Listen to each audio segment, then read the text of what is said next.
Thank you for joining us, everyone. Welcome back to Grow with Farmers Cooperative. Today we're here with Landon Rhodes and his dad, Steve Rhodes. So we're going to start out with Dad. Tell us about your farm. What do you grow? How big is it?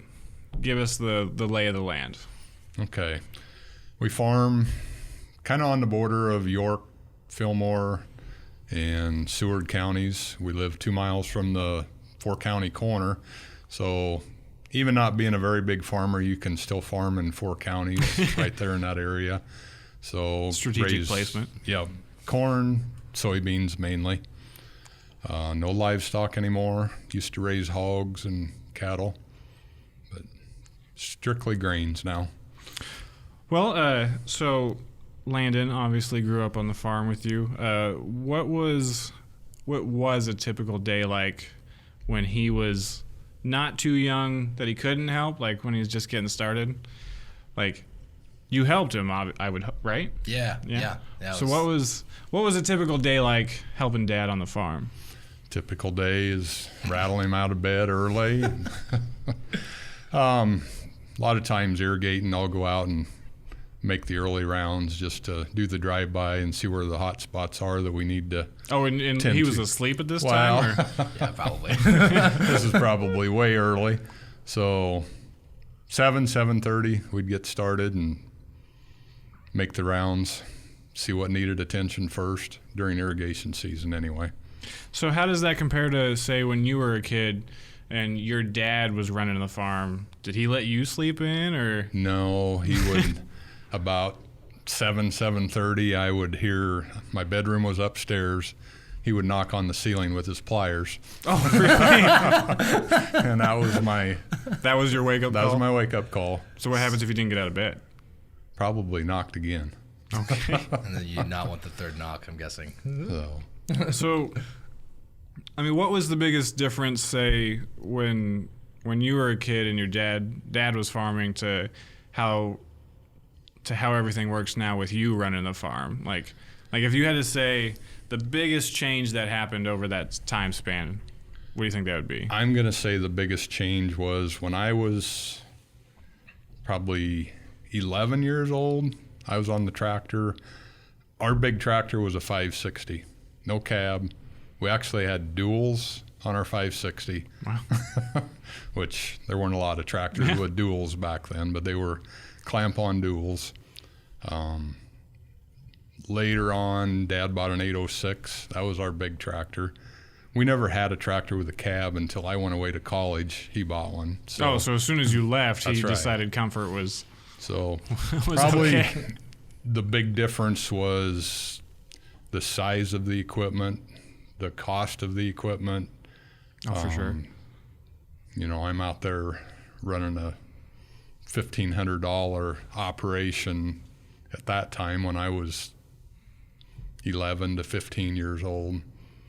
And when Landon started, you're in the hundreds of thousands of dollars with the equipment. Easily, yeah.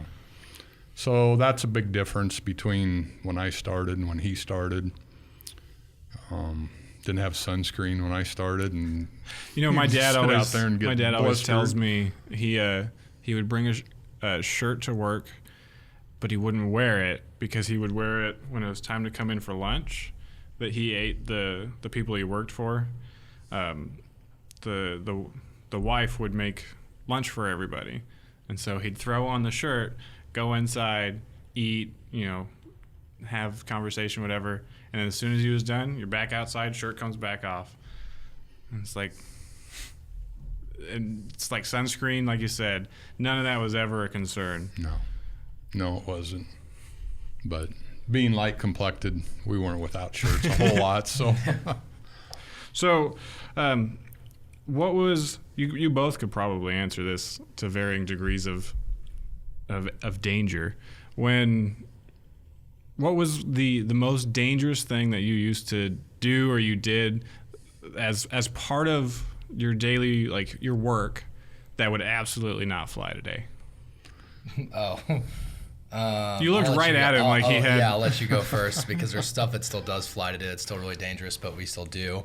And by the way, that every farmer still does. Well, yeah. There's certain things that you're just like not going to get away from. I would say like when you're cleaning out a grain bin, like there's not a lot of options outside of a huge automation for cleaning out a grain bin. So you're pushing a sweep auger. I would say that's probably one of the dangerous things that did happen when you were younger and still does obviously today. But yeah. See, and I've done that so much, pretty anal about doing it right. You're pushing the sweep auger with your foot, you're keeping your heel on the floor so it don't ride up over the top, or, get your foot in the auger. But I'd say probably, as I look back in my younger days, maybe the more dangerous thing I ever did was hauling hogs to Omaha on a 69 Chevy straight truck by myself when I'm 16 years old. Oh, that sounds like a perfect That's idea. awesome. I didn't know that. I mean, I'd go down L Street because that was the only way I knew how to get to the Omaha stockyards. Every other corner was a street light, and here I am coming barreling down L Street with this old straight truck by myself. That may or may not stop. Full of hogs. So Dad would always say, "Go around to Kennedy Freeway." I had no idea where Kennedy Freeway was. So you just said, "Sure, Dad," and then you went got the way it. that you knew how. And I'd go the way that I knew how, and I'd get home, and he'd ask me, and I said, "Went down L Street." So, yeah, that would not fly today. I can imagine not. No. A 16-year-old kid in the truck by himself. What did he say when you would leave? Like, just good luck, be safe. Like, don't get pulled wreck. over. Yeah. It's just what we did. Yeah. I mean, It just wasn't even a second thought. I probably learned the route, and those guys probably didn't go that way, but Dad used to feed cattle, and they would ship cattle on Sunday night, and every once in a while I'd get a ride with the trucker to haul cattle to Omaha, and And so you could learn the route that way. apparently that's how I learned. Well, so obviously as a family that worked together, you had to have some disagreements. Obviously the trend is younger people want to change things and they might get some pushback. Like, is that when you were growing up, slowly getting into that role of working on the farm more, potentially taking over the farm? Like, were there a lot of disagreements between you and your dad on how things should be done, or was he just said, this is how we do it? No, we never had any disagreements. Really? Probably the only time tempers ever flared is when we were loading hogs. And I think that's normal. So, Yeah. no, we got along great as far as decision making. When I got out of college, I worked for a neighbor for 7 years before I came back to farm, which is why we're glad to see Landon doing his own thing. You need to do that to grow up, to work for other people, learn how to deal with people. You'll appreciate being your own boss after you've done that. So, Learn how to be an entrepreneur. right. Yeah, get your entrepreneurial juices going. And I guess if we didn't make this very clear for everybody, the studio we're at, it's Landon's studio. Like this, he's making all this happen. And so we're very appreciative of what you've built. Yeah, likewise. This is a dream to be able to host, like to work with ag companies still, and to be able to do what I love, which is the media portion and the communication side, and still be able to do it in ag. Because I grew up on a farm and had very entrepreneurial tendencies, I would say, and but they really, really started sparking, I would say, probably when I was 22, 23 years old. And so it's been cool to grow this and build this and be able to work with ag companies throughout with Grindstone. I don't feel like there was ever really a transition from bringing me in, because Grandpa probably gave me a sow when I was 14 years old. I started with one sow, had to wait for it to have pigs, had to wait for the pigs to grow up, sell them.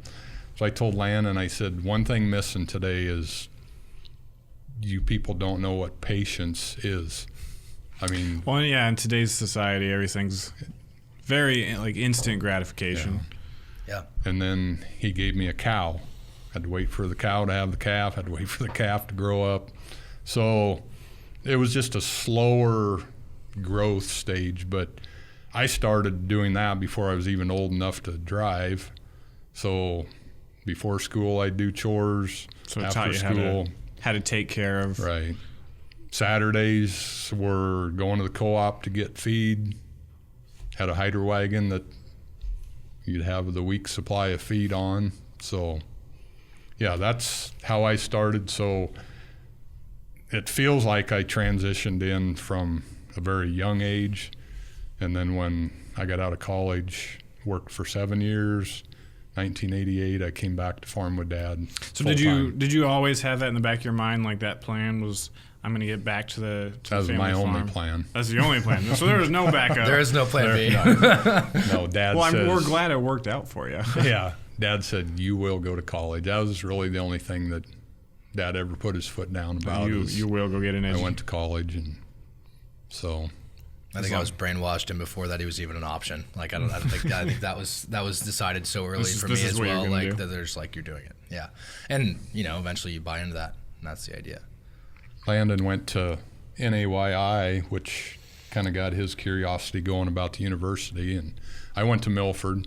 I was the last class to graduate from Milford in agribusiness before they moved it to Beatrice. Okay. And then Landon went to UNL for 4 years. So did I. Yeah. Yep. Mech Systems. Shout out Deepak. Deepak Ishwani. So every episode, every guest that comes on, we gotta do a hashtag farming fail. So you have to tell us an embarrassing thing that either you did or that happened to you on the farm, or while, doesn't necessarily have to be in the farm. Could be while you were in school, but tell us, embarrass yourself for us.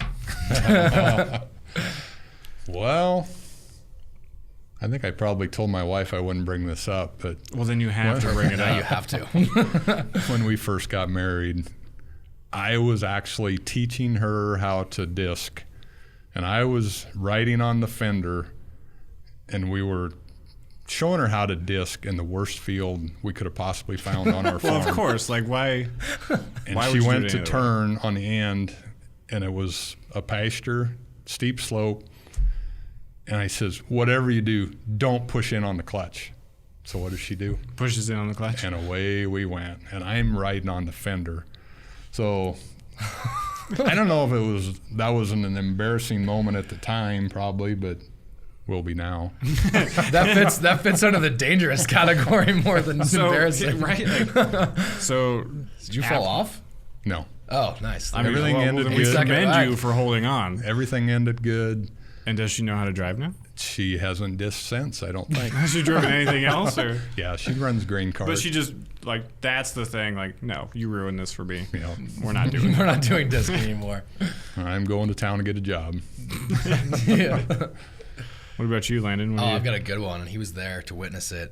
You probably have an idea what this is going to be. I was running grain cart, and I don't know how old I was, but running grain cart, and we had a J&M grain cart that had the spout that was like it faced the cab of the tractor, and so I took too sharp of a right turn, and I found the spout right behind me in the back of the driver's seat when This is where we would add in, like, a glass breaking noise. Oh yeah, breaking AJ noise. added like, but yeah, that was definitely one of the most embarrassing moments because him and I we were talking about like where I need to go next in the field because he was running the combine, and he's like, watch your turn. I turned way too sharp on a right And you hand. said, I know what I'm doing, Dad. Yeah, basically. I'm sure there was some words exchanged, and then of course like I end up cracking the window, and we had to get the window replaced. So is that like God, what is that movie? Final Destination? Like the thing comes through the window at you? Like, how close was it to you? The second it came through and cracked the glass, I stopped. So it stopped right like an inch inside Oh, that's the good. cab. That's good. Yeah, I'm glad it didn't come any closer than that. But yeah, that was close enough for me. Close enough to break the glass. To this day, we still call that the NASCAR green cart. Left turn only. Left turn only. If you're going to turn sharp, left turn only. We get a decal made and put it on the top. That'd be great. Yeah. So, like, did you hear it break? Or No. So he actually had you to. watched it, didn't you? Didn't you see it? I don't remember. I think I was might have Watching been it. yeah. Well, he heard it on the radio. Eventually, after that happened. I wish I could have been the fly on the wall to just hear that conversation. Maybe not. No? Yeah, probably not.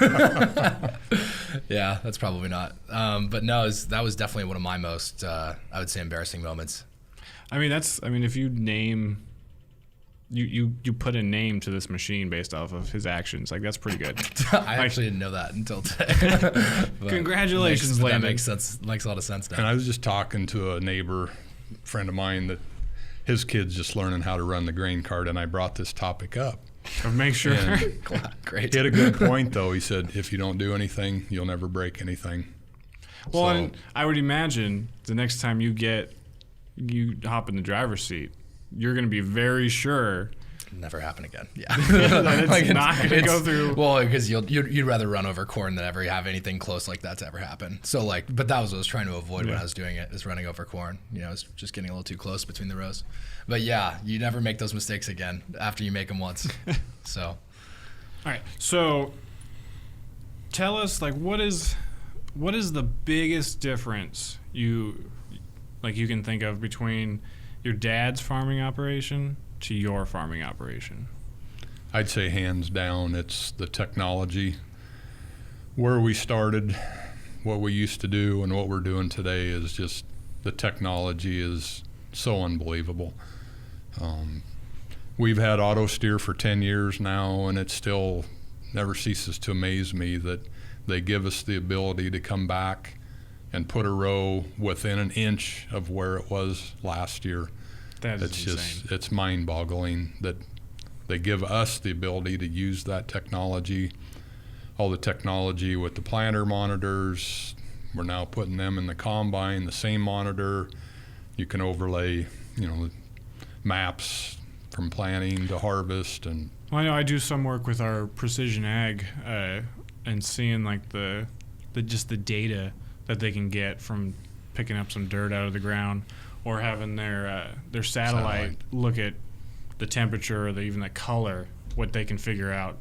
I can't even get a regular plant in my house to grow, so I commend you guys on that. It's great that they can make that easier for you. And the technology with the pivots, 40 years ago we had a panel that said stop, start, direction, and that was it. And now. So what happened when it got to the end? You can do. Hopefully, it stopped in the right place. Oh, so it would. There was whisker switches that would stop. Oh, that would hopefully shut it off. Right. But now you can control all of that from your phone. You can monitor things from your phone. Just the technology, hands down, is the biggest difference. What do you think they're going to come up with next? Autonomous tractors and trucks, probably the next thing. But so Autosteer. Can you get out of the truck? I mean, I know you probably shouldn't get out of the truck. Yeah, no. It's got sensors. As soon as you're out of the seat, it knows. Yep. So you think the next big thing is being able to actually just hit a button and the tractor takes off? And it's coming. It's coming. I'm not going to say never. I mean, never's a long time. So. No, I think it's going to be a point to where you're mapping out the AB lines just like you're doing today for Autosteer with RTK, and you'll be able to write prescriptions for directions of travel within the field. So writing formulas for how your tractor is going to go through the field, and you're literally going to be pre-planning that sort of stuff, I believe. And you'll do that, honestly, by driving in the field just like you do with AB lines. You set your first AB line, and then it maps an array. Figures out the rest. Right, so it's going to start arraying a lot of data like that, and I think that's where it's going to go. And, I mean, I think that's no more than 10 years away, I personally think. We looked at things yesterday at the farm show with chemical inductors, and you'll write the recipe at home in the office, plug that in, and it'll mix the chemicals, load them without ever touching anything.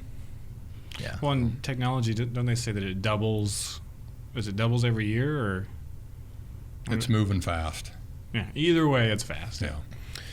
I think that. So writing actual prescriptions for entire field management, and then you're just going to see continually better use of data. better use of all the field data overlaid on top of each other. He's talking about harvest data versus planting data, organic matter, all that stuff is going to lay into an overlaid map, and you'll have different companies controlling exactly that. what to do. Yeah, and all that data will be at your fingertips. For instance, this fall when I'm harvesting, I had my planter monitor in the combine picking corn on terraces that I planted with a 16-row corn head, and I'm picking with a 12-row corn head, or planted with a 16-row planter, I'm sorry. And I put my planter map up on the screen on the iPad. I didn't have to look for guess rows. You could just zoom in, get your corn head on the right row, and it was awesome. And then know exactly where to go. Made it so much easier than just pulling into a field and you get part of the way in and you're straddling a guess row.